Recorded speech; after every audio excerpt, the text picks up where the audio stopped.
Valerie McDonough. Good morning or afternoon, one, depends on what time you got up. I wanted to touch on something Senator Salem said and Delegate Vogel said. You know, when they were talking about this redistricting, what a lot of people didn't know was they were trying to take the 6th district, legislative district, and actually try to wipe that all out. It's bad enough that we might lose the 8th district and a couple other legislators here in Baltimore County. But with that being said, they actually took the 6th district and ran it all the way down through the Inner Harbor. Am I correct about that? All the way up to York Road.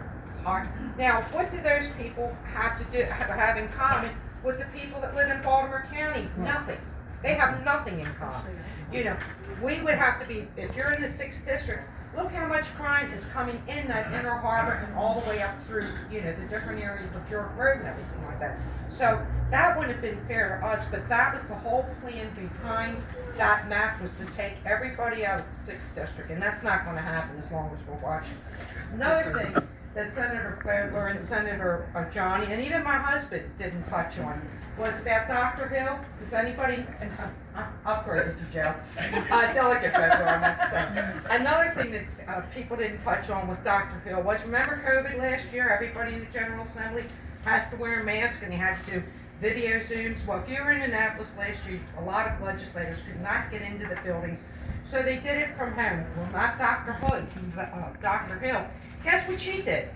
She was operating on a patient doing a Zoom session with the legislators in Annapolis.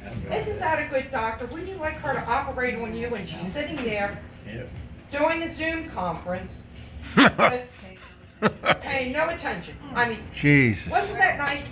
How many people would like her to operate on? What about HIPAA? And she's asking questions. She's on a Zoom conference. Unbelievable. But anyway, a little bit about me. A lot of you don't really know about me because you've always seen me in the background. And you know, to follow in Pat's footsteps, that's going to be a lot to do. But I've always been a conservative. But some of the things that people don't know about me, it started maybe 30 years ago, 40 years ago, which got me involved in politics, was the question was about Section 8. And at that time, Dutch Ruppersberger, Kurt Schmoke was the mayor. Dutch Ruppersberger wanted to bring Section 8 to Baltimore County. Okay? So we all got together, a whole group of us, and my friend Russell, who has now left, used to have these big meetings and down in Town Hall. But who was really one of the people that was involved in this was a congressman named Bob Earl, all right? And what he did was he had this meeting down in Dundalk, I believe it was at the community college, and it had to be about 3,000 people at that college. You couldn't even get in. And Bob had these huge maps all over the place, and it was saying different places where the Section 8 was going.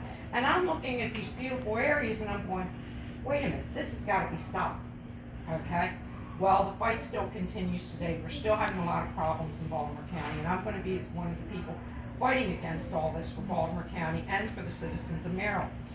Also, another thing was back in 2002,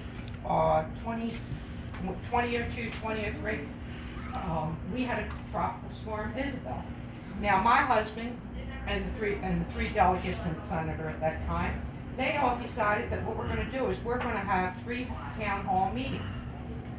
I was one of the organizers for the town meetings. I helped out at the meetings, I did different things. I actually went after, who was it, Jim Smith at that time? Jim Smith, because every time we had a meeting, the Democrats would come in, and what they would do is, they acted like they owned the meeting, whether it was Barbara Mikulski down there, Dutch Ruppersberger, but Jim Smith was the worst, because he always made it seem like it was him that put the meeting together, and he didn't do it. And I'll tell you a little funny story. He was thanking everybody for this meeting that he didn't put together, that the delegates and senator put together. And he's there saying, I'd like to thank so-and-so. And he's not mentioning any of the Republicans. Well, not so fast, Jim. Mr. Smith, you gotta remember, it was Delegate McDonough, Delegate Jennings, Delegate I.L.A, Senator Andy Harris, that put this meeting on. and I made sure he acknowledged, no matter whenever it happened, Jim would never acknowledge what a Republican would do. Democrats, yes, Republicans, no. So that's a little funny story about me that I did. People kind of know that. Now we're getting on to the rain tax. Everybody remember the rain tax? Yeah. All right, this parking lot out here might be, I want to say $3,000 extra. $4,000. It could be $5,000 with a lot across the street. Well, what happened with that bill was, we went to all the businesses in Dundalk, Middlesex. If you had a business, I visited you, or Pat would visit you. And what we did was, we talked to all the business people and we told them, this is what you need to do. You need to contact your legislator. So any legislator here probably got the call. And Pat worked with Governor Hogan on it. And the bill went like this. All right, the governor, if you wanted to have the rain tax in your county, it was up to the county executive. At that point, we put a lot of pressure on Kevin Cummins to get rid of the rain tax. Kevin got rid of the rain tax in Baltimore County. But it was with work and doing all this intermingling with these different people, and I helped lead that fight with my husband. All right, now we're gonna get on to, I got my cheat sheet here. The illegal alien petition.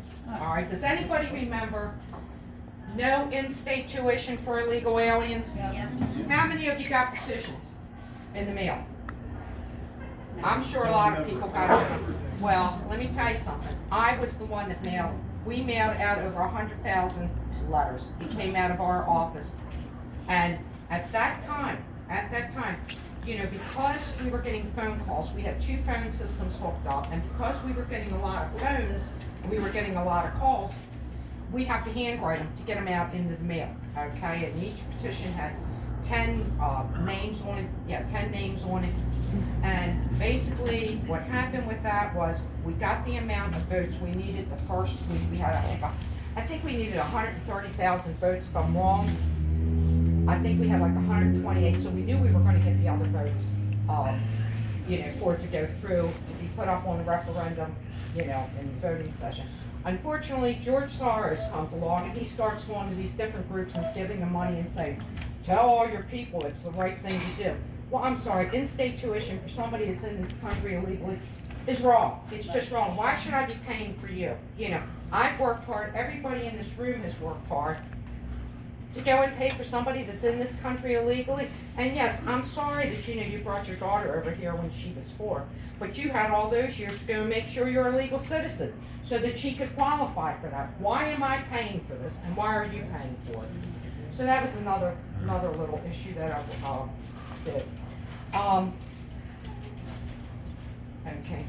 A lot of people don't know this, but I also work with Respect the Constitution law firm, and I also work with another law firm. I basically do consulting work with them, and I also do research for both law firms.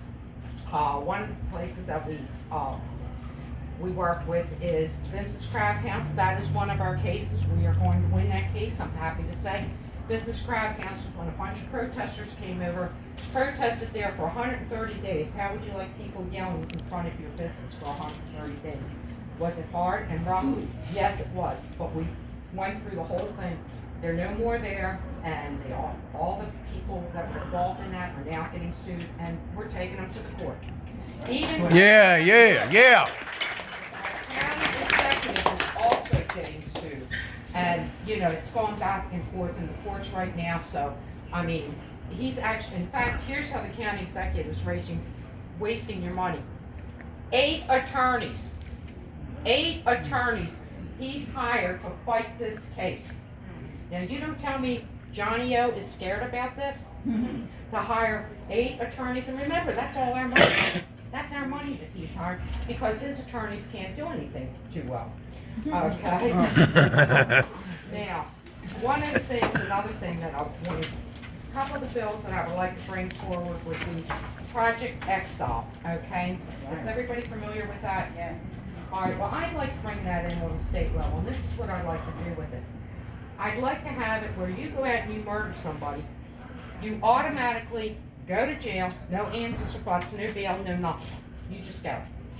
And with that, I would also like to have the death penalty bring back. I have been a victim of crime where 4 of my friends were murdered, and I don't want to see that happen again. I mean, you know, a Christmas doesn't go by that I never think of my friend Rita.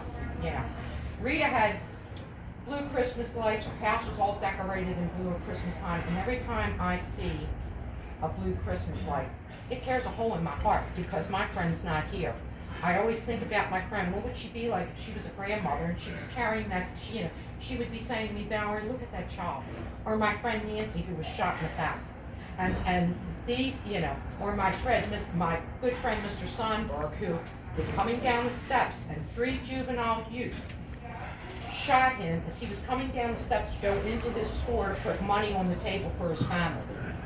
That morning, these 3 youths that were all involved on this, these 3 thugs, youth, whatever you want to call them, I have another name for them, but I'm not going to use it because I'm up here speaking. These three youths actually stole a car prior to Mr. Sonberg's death. And the morning that they decided that they were going to rob Mr. Sonberg, they actually said, let's go out and kill somebody. It's in the transcripts from the trial.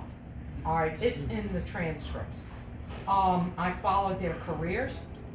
And, you know, they're in and out of jail, in and out of jail. One of them's dead, but they're in and out of jail.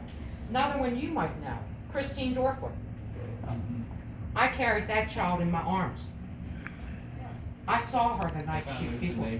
Yeah, I saw her the night before she was killed. You know, 2 thugs decided to go and pick up a girl, decided to hijack a car, and that was one of my friends. Okay. They took her to past her sister's house. They take her to Gum Spring Road after she went to the ATM and drew all her money out of the bank. Took her to Gum Spring Road, shot her, left her there to die. Okay? So, I'd like to bring Project Exile into the state of Maryland, bring it in for everybody here, so that we can go and prosecute these criminals. We can go and make sure that these criminals don't get off that easy. You know, they shouldn't have rights. But the way things are now, they do have rights. Another thing is I'd like to be an advocate for education. You all know that I work with Respect the Constitution and another legal law firm that's on the federal level. With what's going on in the Baltimore County school systems and the state of Maryland is a crime. There should be no CRT. Why are we teaching our students CRT?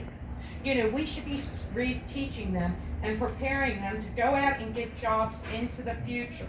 All right? I work right now with Baltimore County Baltimore County Parents and Students Coalition. We actually put that group together. There's over 5,000 members in that group. Okay, and we work hard when we look at what's going on in Baltimore County schools. You've got Dr. Williams that the legislators can't even have a meeting with. He's never around. Why are we paying this man, and this is a good question, Jeff, why are we, or Johnny, why are we paying Dr. Williams all this money and he doesn't even come down and speak with the legislators? That's over $200,000 plus all the perks, plus a car. I have a problem with that. I have a huge problem with why are we paying these people? All right. Okay. And you know, there's too many other issues that I would like to bring up, but I know we're running short on time. So if anybody has any questions, they can ask me. And by the way, I'm having a fundraiser. My fundraiser is going to be March 19th. It's going to be at the Knights of Columbus. I get this wrong all the time. The name of the hall? Columbus Gardens. Tickets are going to be $45. I'm going to have different levels of contribution levels, because one thing that is really important when you're running a campaign, my consultants say I need to raise $50,000. All right, and it's hard. It's hard because most of my teammates and everybody, they already have the funds. Paper, to go out and mail one letter, it costs $1. And people say, oh, no, it doesn't. Well, it does, because you put a return envelope in and it's 10 cents. Am I right, Joe? Joe does printing, so he knows. Paper, the price of paper, 3 times what it should be. You go out and buy, if you would have bought paper 2 years ago, $3.99 a pack for just white. That $3.99 paper right now is now $12.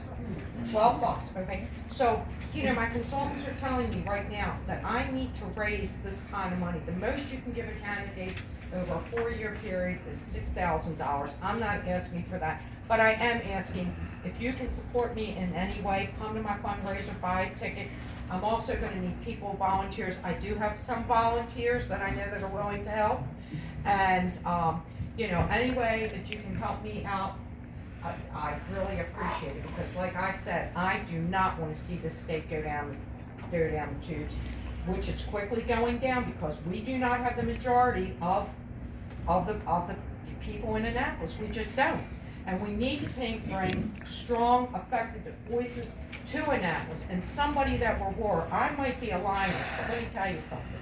I normally don't purr, but when I have to roar, I will definitely do it. Make no mistake. Yeah. I know my husband knows me. They've heard my rap. In fact, a couple people in here have heard my rap, but, did I do it? Yeah, I did, And you can call me at any time. You know my phone number. It's on my signs. So, anything you guys need, you let me know. Any way you can help me, let me know. Like I said, I've got to raise $50,000, and like I said, envelopes, mailings, and I have to do all this, and signs. People don't realize what goes into a campaign; they just don't. And it was like, my consultant said, "This is what you have to raise." And I thought, really? And then I thought, oh yes, I do, because I'm starting out fresh, and everybody's ahead of me. And so, help me whatever way you can. I appreciate you coming here tonight, and Super Citizen wants to thank you for coming out in the 12 inches of snow that we didn't have. Ice maybe, but 12 inches of snow, no, we didn't have it. But anyway, I'm going to turn it back over to my husband.